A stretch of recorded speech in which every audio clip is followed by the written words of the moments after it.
Okay, I'm not sure how long this video is going to be. There's just a few candid things I want to say. And from the outset, I want to make a point here. I'm just a private citizen. You know, I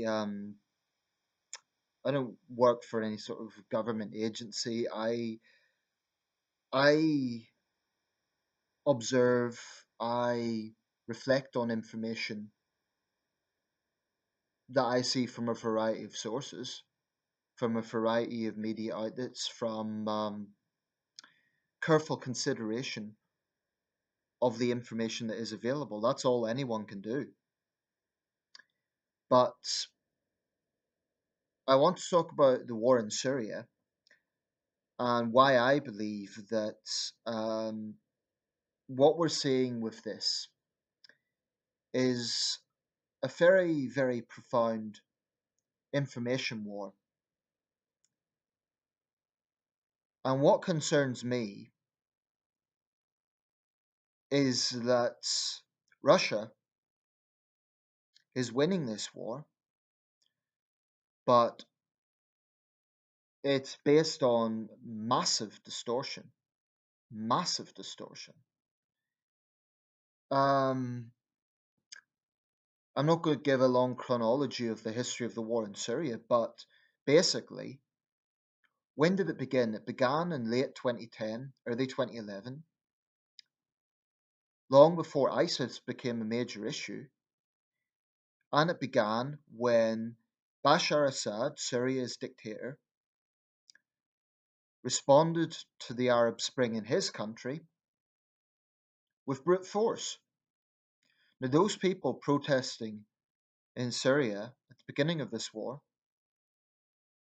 were not ISIS thugs, they were ordinary Syrians who were fed up with severe human rights abuses, with unemployment, with similar issues that could be seen in the other nations impacted by the Arab Spring. And I'm not saying it was exactly the same in every country, but there were similar grievances. So, if you really believe the Russian narrative that what we're seeing in Syria is just an embattled president trying to save his country from Islamist terrorists, you're seeing a massive distortion that's being promoted by the Kremlin. Of course, of course, there's Islamists who are fighting in Syria. There's some vicious groups that are now thankfully almost defeated, and I do welcome that.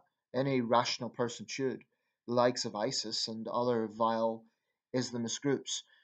But the point is, those groups only became powerful after 2013, i.e., after Russia and China made vetoes at the UN, vetoes against action condemning Assad's use of force. In other words, those vile groups took advantage of a quagmire that was exacerbated by Russia and China refusing to condemn Assad's use of force. And why would they? Why would they? I mean, China is an authoritarian state, so it's in their interest to defend other dictatorships. Russia obviously has vested interests. And what angers me and what troubles me is that so many people out there are just being blindly taken in by what RT tells them. Not just RT, there's other sources, but I would suggest RT is one of the main mouthpieces for Russia slash Assad propaganda. And I find it utterly tragic. I'm not saying that it's only the Assad side that is responsible for atrocities in this war, but without question, Bashar Assad is responsible, even before the war began, for massive, massive human rights abuses. And I find it utterly sickening, stomach churning, that people think he's some sort of hero. This is a man who has brought his country to dust.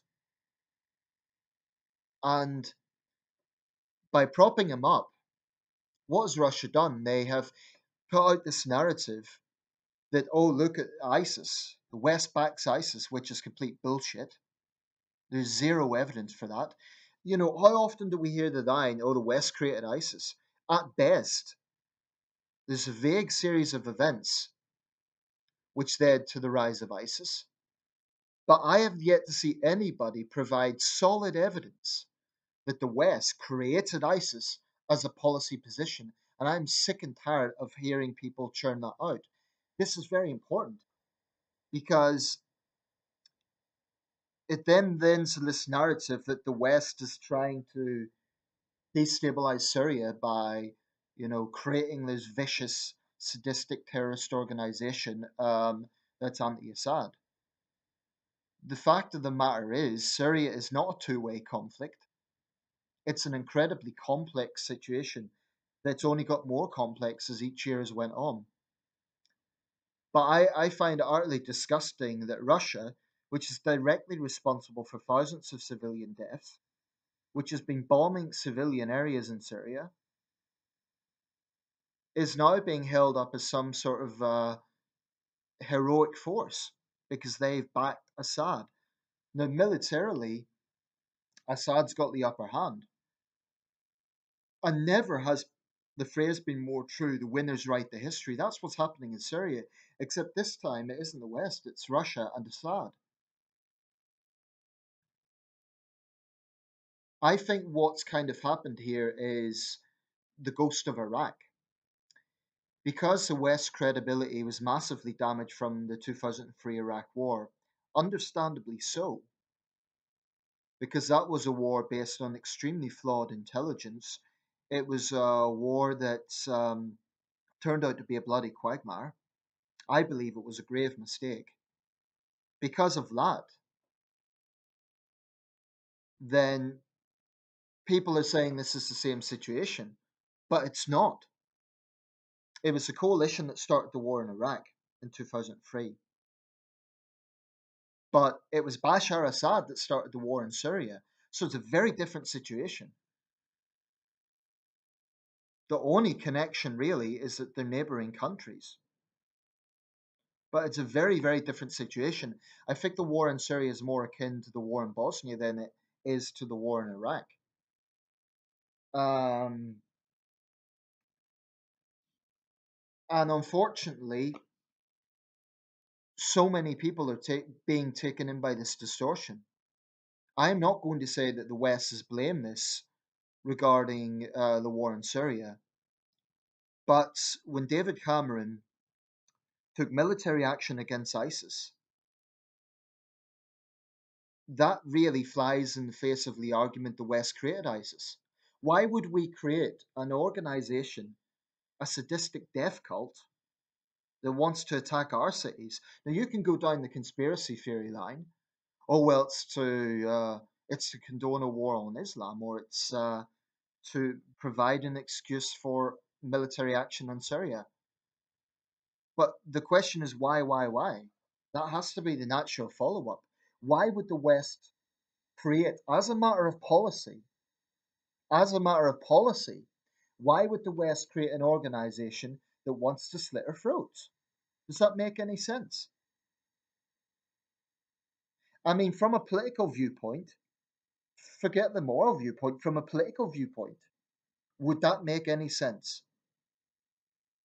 Because it's not exactly a vote winner, is it? I mean, it just does not make sense. Why would the West create a sadistic death cult that attacks Western cities? I mean, that is not a vote winner. So, logically, that just doesn't make sense. Now, regarding some of the worst atrocities in the Syrian war, I don't think anyone could be 100% sure either way. But the rebels in Syria, regarding the chemical attacks, don't have an air force. The chemical attacks that we've seen were airborne. So at some point, you have to just look at common sense. And I think the problem here is everyone immediately reverts to Iraq. They think, oh, well, Tony Blair and George Bush used flawed intel. Well, they're liars. That would be the position they take. The war criminals are evil, they're liars, the West can't be trusted. And they look at the ghost of Iraq, they look at the events of 2003 and compare them to the Syria situation. What I would argue is they're very, very different situations. I think David Cameron was right to take military action against a sadistic death cult. And I think he was right to take military action against a brutal dictator gassing his own people.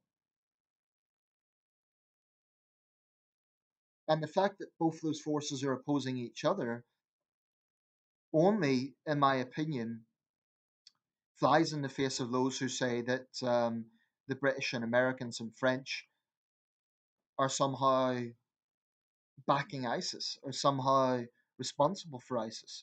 It's complete nonsense. Or at best, it's a series of circumstantial coincidences.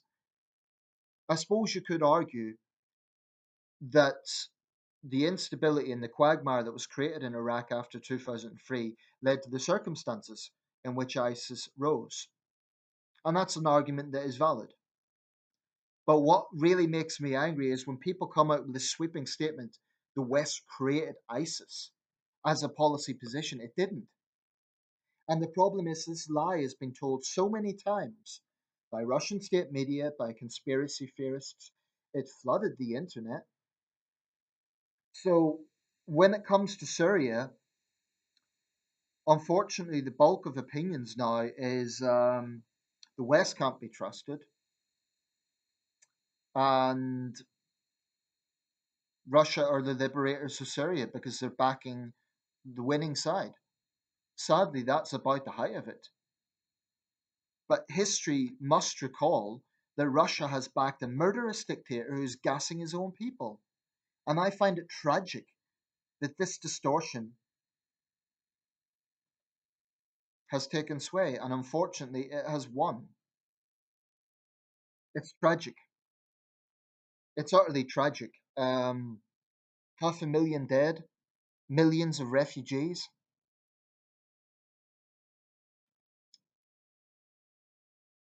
and unfortunately, the Russia propaganda machine has won.